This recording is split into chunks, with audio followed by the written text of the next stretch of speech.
Hello, guys, and welcome to my brand new series, The Legend of Coffee Marx. Now, I know you're probably not aware of this, but I don't generally play the Sims part of The Sims very often.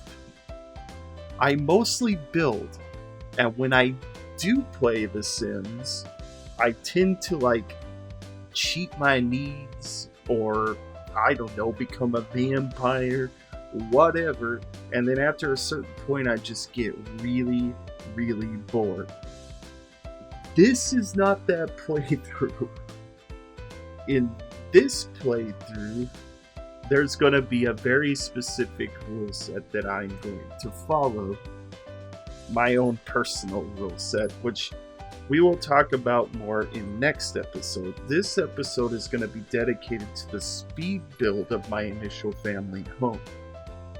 But I did want to give a brief rundown of exactly what this series is going to be about.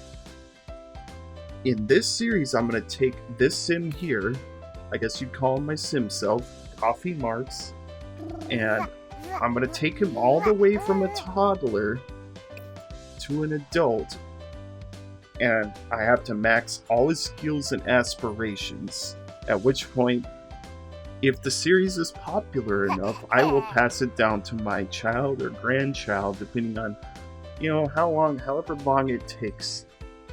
So, this is Coffee Marx, and I made him independent, so it'll make it a little easier to get the toddler aspirations done. This is my mother, Melanie Marx. This is actually one of the few Sims I've created and create a sim. I don't usually do that. But yes, she's on my gallery. And this is my father, Danny Marx. Alright, with the introductions out of the way, let's pick a lot. Now, I was thinking, it's not a bad picture. I guess so. Yeah, so I was thinking we're gonna start out in Strangerville. So, because I'm doing a speed build, I want to kind of see what my greenery and stuff is gonna look like. So that just made sense to me. So that's what we're going to do, and we're gonna take this 30 by 20 right here, or this 30 by 20, yes. Okay. Alright, guys. That's gonna do that. We're gonna get going, and I'll see you in the speed build.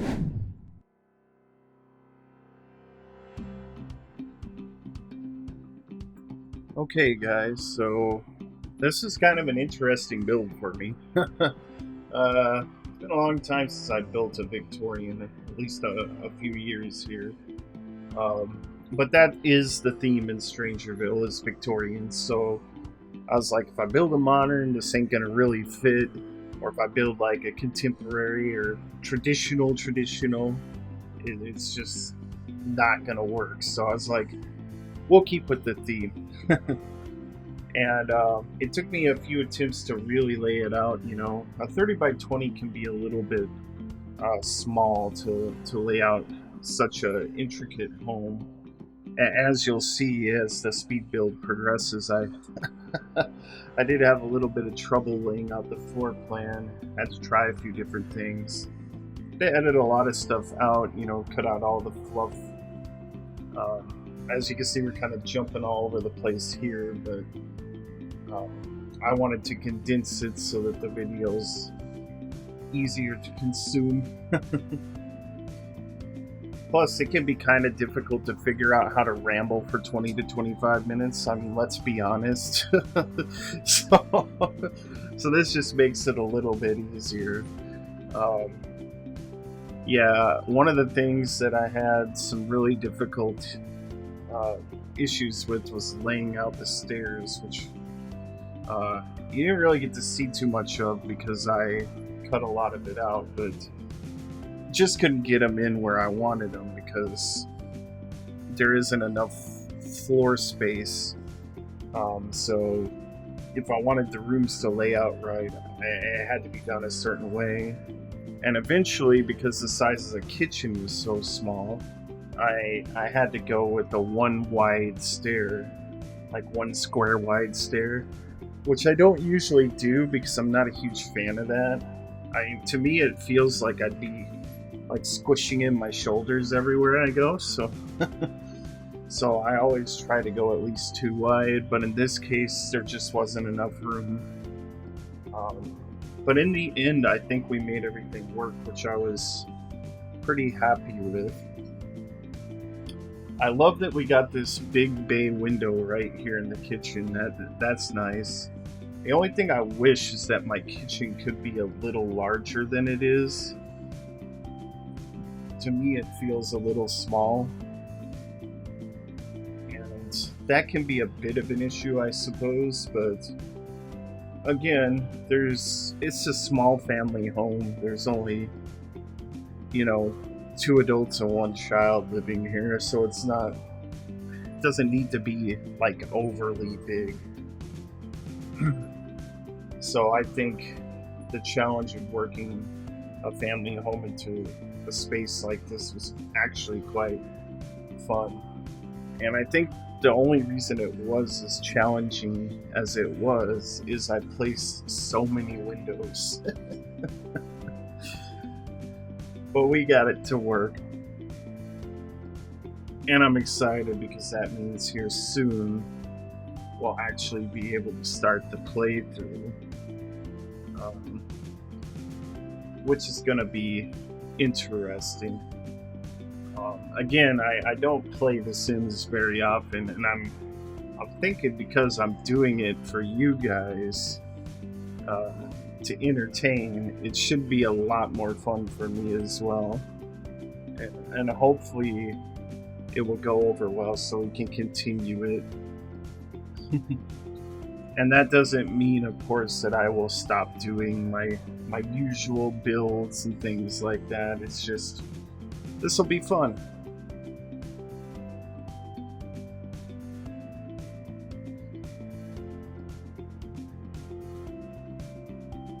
And now we're laying out the living room. I think that actually I had plenty of space to lay out a fairly decent living room, so it worked out okay. And here we are again with those gaudy curtains, but that's what works in this style of home. I think it winds up looking okay.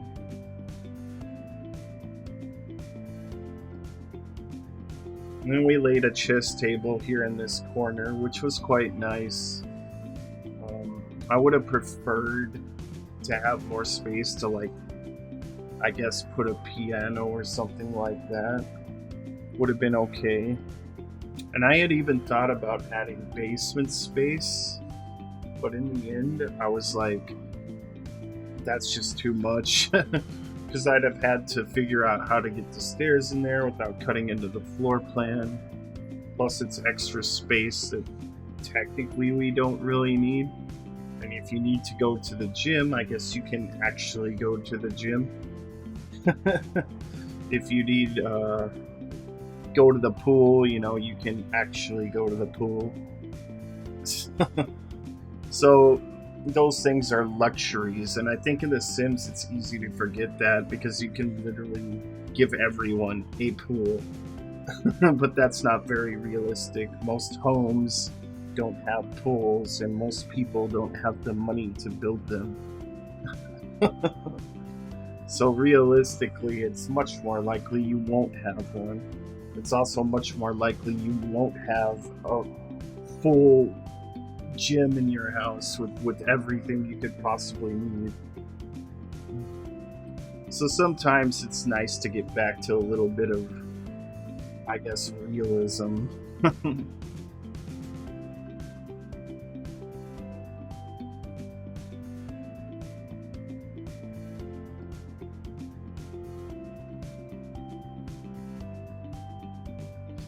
Now, what was interesting is these bathrooms I initially was going to leave them like the 3x2s, but I extended them because, well, I couldn't fit the toddler potty in there. And I was like, oh, that would be weird if the ensuite in the toddler room is bigger than the master bedroom. So I wound up extending them both. I do love how that master bedroom turned out, by the way. Put a nice little window seat in there with, I used the tiny living, like, entertainment system so that they could sit back there and watch TV, but you guys will see that soon. I think it wound up looking pretty good.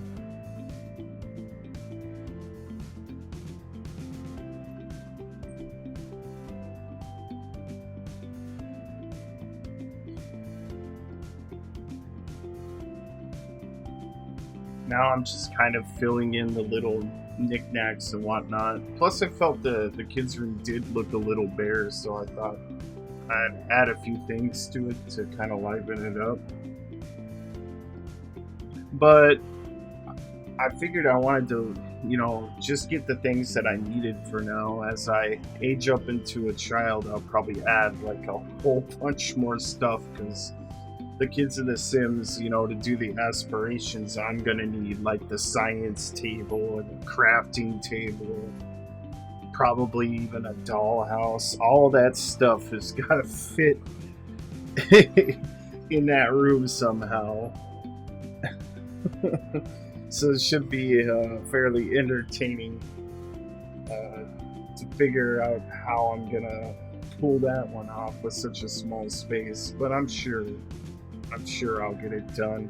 And here we skip to the roof, and I use these little fixtures here from Get Together. And I think it wound up looking pretty good. Yeah, because I was looking at the houses all around here, and they got like the wrought iron fences going down the, the gabled peaks. And I was like, well, I could do that, or I could be more original and add my own flavor, and that's what I chose to do in the end. And it looks like we're about done here. We're gonna finish up a bit of the landscaping. I tried to keep it fairly minimal, but I also wanted to give it life. So, I tried to throw in a few trees, but, not like pine trees or anything, because clearly we're in like a desert here, so it didn't feel like it would fit. But I still got some nice trees in here. And I think the flower areas turned out fairly decent. I like that I have a fairly large little gardening area in the back. That's going to come in handy when I reach teenhood. If I decide to stay here, I might move out and go, live on my own and struggle to survive. I don't know yet. We'll have to see. But no matter how I choose to do it, I'm sure it's going to be entertaining.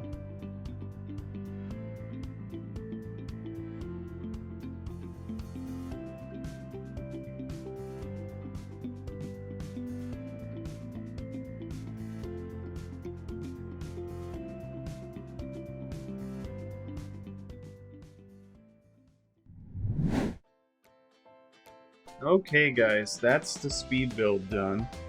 So these pictures are going to whiz by pretty fast, so I'm going to try to get out what I can. These exterior photos show you how it looks, obviously, from more of a first person, while all the photos do. I love the pictures on the wall. Those are by Nadja Pal and Moonlight Seeker. If you want to check them out on the gallery, they have fantastic work. And here we're getting a look at the kitchen right now. And even though it's kind of small, it's still very warm and inviting, and I love that. natural palettes is great. I love the red theme in the living room. Also, the pictures on the wall, again, are magnificent. Yeah, I think it looks great. And we're heading upstairs. This is just a shot of the hallway. I had to get that in there. Yeah, again, very sleek, very nice. Outdoors. I love this upper balcony. I love the view as well. And then, of course, the main character of our story. You gotta get his room and how that looks. Even though there isn't a lot in there now, it's gonna grow as time goes. Alright guys, this is the master bedroom. If you enjoyed the video, please feel free to like and subscribe. And take care and have great days.